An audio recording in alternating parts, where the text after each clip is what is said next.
Sa dessert na ito ay mapipil mo talaga ang Pasko dahil tingnan nyo naman kulay pa lang ay Paskong Pasko na. Sobrang sarap at napaka-creamy nga tapos makakatipid ka pa dahil wala pang 200 pesos ang magagastos nyo dito. Sa isang kaserola ay naglagay lang ako ng 1 tablespoon na strawberry flavor na gulaman powder at nilagyan ko ng 2 kutsara ng asukal. At 2 cups ng water pagkatapos ay isasalang lang natin ito sa kalan hanggang sa kumulo. At pagkatapos ilagay lang sa isang lagayan at hayaan lang siya dyan hanggang sa tumigas. At para naman sa green color ay naglagay lang ako dyan ng pandan flavor ng gulaman powder. Nilagyan ko lang uli ng 2 kutsara ng asukal, 2 basong tubig, at isalang lang uli natin ito sa kalan hanggang sa kumulo. Tapos ay isalin lang uli natin sa lagayan at hayaan lang natin siya dyan hanggang sa tumigas. At kapag okay na, ihiwain lang natin ito ng pa-cubes. Isa nga itong dessert na ito na paborito ko talagang ihanda tuwing magpapasko. At kapag okay na, isunod naman natin dito yung white mixture. So naglagay lang ako dyan ng isang pack ng clear gulaman powder. Nilagyan ko lang ng isang lata ng evap, tapos isang lata rin lang ng condensed. At naglagay din ako ng isang pack ng all-purpose cream para mas maging creamy at mas masarap talaga siya. Naglagay na rin ako ng 3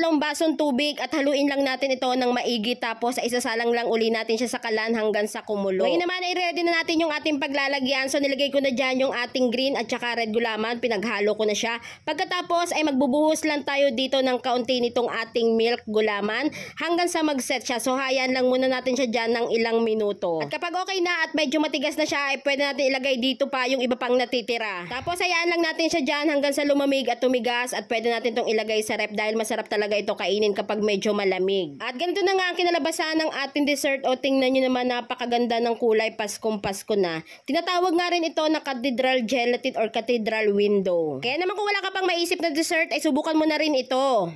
At syempre, titikman na natin yung ating napakasarap na dessert.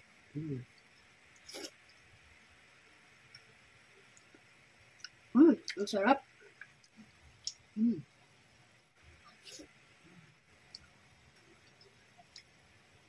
Share ko na nga rin pala sa inyo tong games application na ePouch game na pwede ka ditong manalo ng totoong pera. Kapag na-download nyo na ay kailangan nyo muna dyang mag-register. Ilagay nyo lang dyan yung cellphone number at gumawa kayo ng password. Kapag naka-register ka na ay meron ka kaagad dyang makukuha na 6 coins na pwede mong gamitin sa paglalaro. Maraming games kayo na pagpipilian dito. Meron dyang Dragon vs Tiger at meron ding Mines. Sobrang dali lang din mag-cash in. Pindutin mo lang yung wallet, ilagay mo yung Gcash number mo, account name, at kapag nag-cash in ka ng 100 may plus 10 ka. Pag 200 ay may plus 50 ka kaagad. Sinubukan ko nga laruin itong Dragon vs Tiger. Tataya ka lang dyan kung Dragon or Tiger at pwede ka na agad manalo. At nilaro ko na nga rin dito yung Mine. Sobrang dali lang din manalo dito. Pipindot ka lang dyan ng kahit ilan, basta iwasan mo lang dyan yung bomba. Sobrang dali nga lang laruin ito at legit talaga na mananalo ka dito ng totoong pera. Dahil tingnan nyo naman yung 6 pesos ko kanina ay naging 100 pesos agad. At sobrang dali lang din mag-withdraw dito. Pindutin nyo lang yung withdraw dyan sa baba at makaka-withdraw na kayo gamit ang inyong Gcash. Kaya naman kung gusto nyo rin itong laruin, ilalagay ko yung link dun sa comment section.